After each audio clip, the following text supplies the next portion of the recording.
Good morning, Bucknutters. Welcome to the Bucknuts Morning 5 here on Friday, December 3rd, 2021. I am Dave Biddle. I am joined by Jonah Booker for his usual Friday visit. A lot to get into. Let's start off with the transfer portal. I think there's going to be a lot of action in the near future in the portal from what I've been told. Who do you think Ohio State might lose? They've already lost Jack Miller. Who else do you think they might lose? And what position groups do you think they're going to be focused on as far as bringing guys into the program here at Ohio State?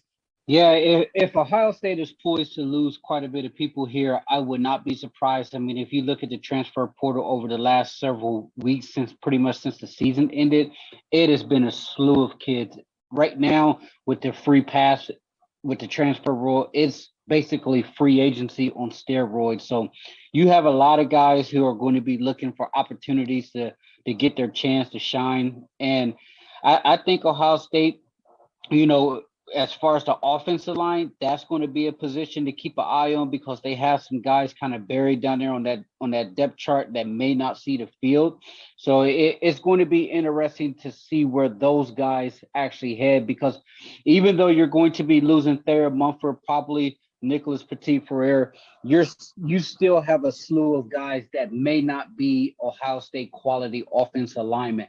I think Greg Studradra, the offensive line coach, missed on a lot of his high-end offensive line targets, so he ended up backfilling that position with some guys that may not ever see the field here. So I wouldn't be surprised if you see some guys hit the portal there. But as far as Ohio State looking for guys in the portal, I think it's absolutely critical that they go into the portal, try to find at least two linebackers, because the fact that we didn't have enough healthy linebackers to run a defense to stack the box against Michigan is awful. Either that or they need to develop the guys that they currently have.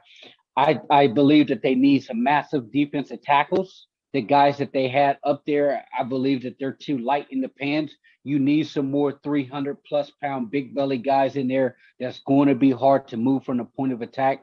And at the safety position, I think they definitely need to upgrade at the safety position, because when Proctor went down, you were in a position to where you were playing guys that weren't necessarily playing at a high level all season. And you don't want to put yourself in that position again. Because of the recruiting misses in the past, the safety position has been kind of a sore spot these last several years, because you had Alex Grinch that was in the fold as the coach, and he didn't like to recruit. He was a pretty awful recruiter there. So when he left and Greg Schiano left, it really left that position bare, because you missed out on some of your top guys. You had Jordan Battle, who committed to Alabama, decommit, which was a big blow to the secondary. So those are the three positions that I'm looking at that they definitely need to get a look at. And obviously, if Elias Ricks, the cornerback from LSU, wants to come, you will take him in with open arms, because he's a day one starter on this team if he decided to transfer. Yeah, no doubt. I hope, and I think they will hit the defensive portal hard. I also won't be surprised if they land a tight end in the portal, but I think mostly it's going to be focused on the defensive side of the ball. I hope so, and I think it will. Let's look at recruiting. As I said, there's a ton to get into on today's show. Buckeyes landed Devin Brown a couple days ago, a young man out of Utah, the number 5 quarterback in the country, was committed to USC, decommitted from USC, is committed to Ohio State. Your thoughts on him? High 4-star prospect. What are your thoughts on Devin Brown being a Buckeye?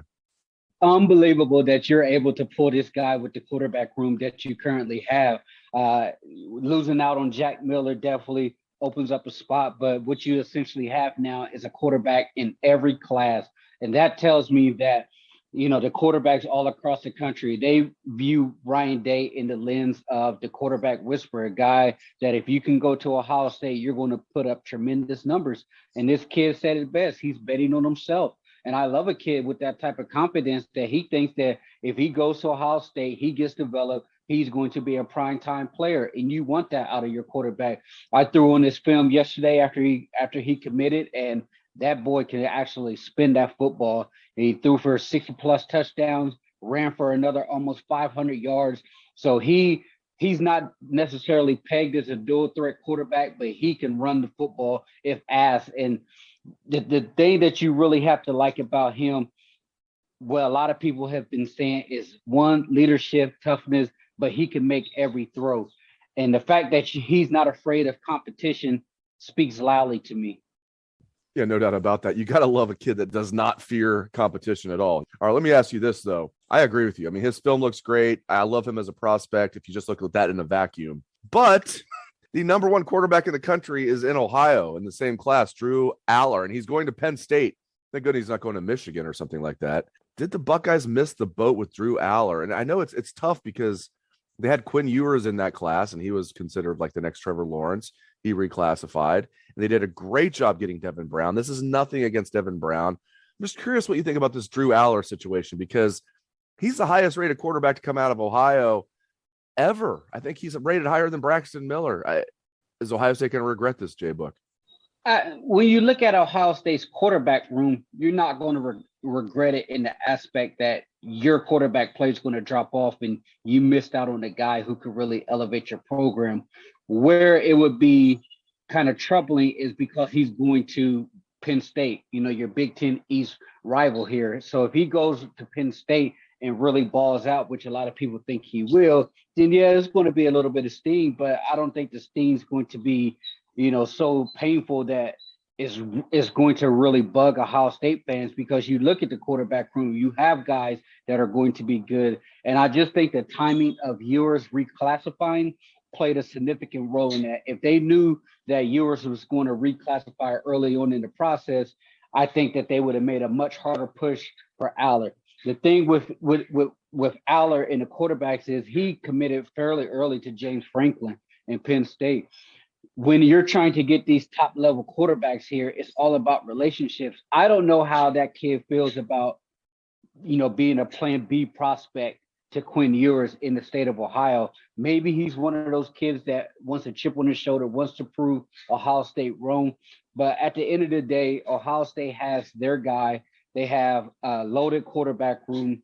I have no doubt in my mind, if this kid lives up to the hype, he's going to be a heck of a football player for Penn State.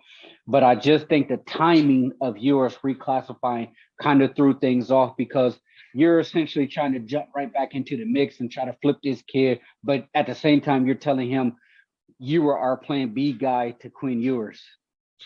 JBook, I'm into all this stuff, man. The portal, recruiting, but there is nothing that I am more intrigued about than what Ohio State's going to do with their coaching staff, specifically defensive coordinator. What do you think Ohio State's going to do with defensive coordinator? Do you think it's going to be somebody from the outside? And let me just throw this in. If it is somebody from the outside, which I hope and think it will, I don't think it's going to be a big splash name. I think it's going to be somebody maybe a little bit off our radar, because we've seen that time and time again. Chris Ash, nobody was talking about him. Nobody was talking about Jeff Hafley. On the offensive side of the ball, nobody was talking about Tom Herman when Urban was hired. So I think it might be somebody a little bit off the radar. What do you think is going to happen with defensive coordinator and maybe some other staff changes for the Buckeyes? Yeah, you make a great point about some of the off the radar type of guys that have been brought in here and have done a really good job. To me, I think this is probably one of the most critical pivot points in Ryan Day's career here at Ohio State. He has to fix this defense. There is no ifs and buts about it. You cannot go 3 years in a row with having this defense being a problem. I think you're going to be looking at a situation where Larry Johnson is on the brink of retiring. There's speculation that may happen here in the offseason. If not, they're probably looking at 1 year max out of Larry. I think Matt Barnes has the potential to stay, but other than that, I could see Al Washington being asked to look for other opportunities. And with Kerry Combs, I could see them looking to potentially move on from Kerry, or having him just be a position coach. So they have a lot of moving parts here.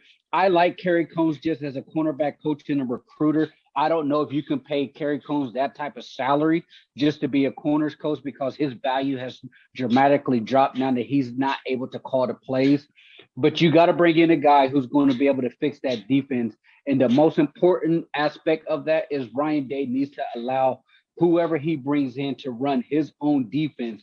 The problem that we've had over the last couple seasons is Ryan Day was gun-ho in running the single high safety that Jeff Hafley brought to the table. That is a Seattle Seahawks defense, and a lot of people believe that that defense is somewhat outdated right now.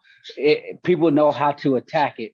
And if you're going to bring in a guy, he needs to be able to be comfortable to run that defense of his own and be able to teach it properly.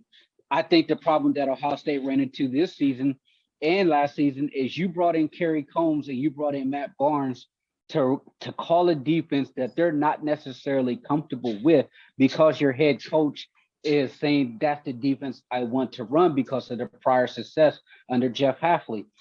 So to me, he has to get it right on the defense. On the offensive side of the ball, a lot of smoke out there that Stud is going to be out. With Stud, you can't be a poor recruiter and not also develop your position group. That's a double whammy. I wouldn't be surprised if Tony Alford is a finalist for the Colorado State job after Steve Adazio has been fired there. Tony Alford was is one of the finalists at the last recruiting cycle there or coaching cycle there. And there's a lot of people that think Justin Fry from UCLA, the offensive line coach, he's the heavy favorite to potentially replace Stud. He was up there at Boston College as well, played at Indiana, been at UCLA for the last couple of years. So a lot of people think that he's going to be the guy. So as far as moving pieces here, Kevin Wilson, I think he was once a finalist for the Akron job. I don't think he's going to get it. I think they're going to give that to Joe Moorhead from what it sounds like. So Kevin Wilson would probably stay. So you're probably going to have the bulk of your offensive staff staying put with besides Stud potentially being let go. So right now, Ryan Day has a lot of big decisions to make. This is going to be critical for him as a head football coach here at Ohio State to get that defense fixed. And the most important thing to me, Dave, is he needs to get that toughness back, get that swag back, because Ohio State has been soft. Anytime you have Michigan coaches calling you out to the carpet saying that your program is soft, that is a wake-up call to him. That is a wake-up call to Mickey Marotti and everybody in that program to say, hey, whatever we were doing, everybody and everything needs to be reevaluated because we need to get back to playing a nasty brand of football. And the last thing that you want is to be known as a coach who let this program slip to a place to where you're being considered a finesse Big 12 team. First of all, I'm surprised Kevin Wilson would even want the Akron job. Like, you're the offensive coordinator at Ohio State making over $1 million. You're going to take a pay cut to go be the head coach at Akron. Like, he's probably a blessing in disguise going to get that job. Last thing, I think you and I disagree about this. I feel like Ohio State, not mathematically, I just feel like they have no chance of making the college football playoff at this point. And I don't think they deserve to make the college football playoff. You probably agree on the latter point, but I think you believe there still is maybe a little, a shot in the dark here. Can Ohio State still make the college football playoff, in your opinion? I agree with you. I don't think they deserve it. And I question where this team's head is at mentally and physically right now after taking that whooping from Michigan. But I could see a situation to where if all hell breaks loose on Saturday to where Oklahoma State gets beat by Baylor, Alabama gets drummed by Georgia, and then you have a situation where Notre Dame, Michigan, and Georgia are right there in the top three. Who are you going to take? Because will the committee want a rematch with a 2-loss Alabama and Georgia? And I don't think the committee is very high on Georgia. Now, I don't think any of this is going to happen. I think Ohio State is going to the Rose Bowl, but this is just a doomsday scenario to where everything just kind of falls their way. And if Baylor beats Oklahoma State, you're going to have a situation where you have Alabama, Baylor, and Ohio State. Who do you put in there for that fourth spot? Because you already have Notre Dame there as a non-conference champion, but I just think that Notre Dame will probably get in there with Cincinnati. It is the way it's shaking out, Dave. Ohio State they're not going to get in. You and I were going back and forth on social media, and I was throwing a bunch of what ifs out just to, drum up some conversation. But, when you look at it, I just don't think this program want any piece of Georgia, even if they got in. I don't know where they would be at mentally right now. And if Michigan's able to push them around in the trenches like that, I don't know what Georgia would do to them. It would be pretty bad. But for Ohio State, you probably want, and theoretically, Michigan to win. I know you don't want the Ohio State. No. I know the fans don't want it. Blasphemy. Go Hawkeyes. Go Iowa. I'm right with you, but do you want the Rose Bowl? Do you probably want the Peach Bowl? I don't care. I want Iowa to win. I want Iowa to win, period. I don't care about after that. Like Iowa. Now, listen, I don't think Iowa's going to win, but I'm rooting for them big time tomorrow night. It reminds me of, the U.S. old hockey when they were playing Russia. You beat Russia in the semifinals, but you still got to get up to go play Finland. In the championship. In the championship there. So the thing is Iowa, they're pretty putrid on offense, and I think Michigan's going to shut them down. And I hope Iowa could put an upset there, because the way Jim Harbaugh and Josh Gaddis, they've been running their mouth here this past week. Act like you've been there before, Jimmy. Oh, I forgot. You haven't. You've never been there before. That's why you're out here showboating and breakdancing in the end zone, because you've never scored before. So I'm curious to see how they come out and play. Are they so, on cloud nine that, they played their best football game that they've played in probably 9 years and now you got to show up against Iowa, who's going to be there to hit you in the mouth on defense. So I'm curious to see how it turns out, but I hope Iowa wins as well. At this point, Dave, I don't even care if they go to the Citrus Bowl, the Red Box Bowl, whatever you want to call it. I just think that you have to start getting those younger guys some bowl rep opportunities to start developing them, because the time is now.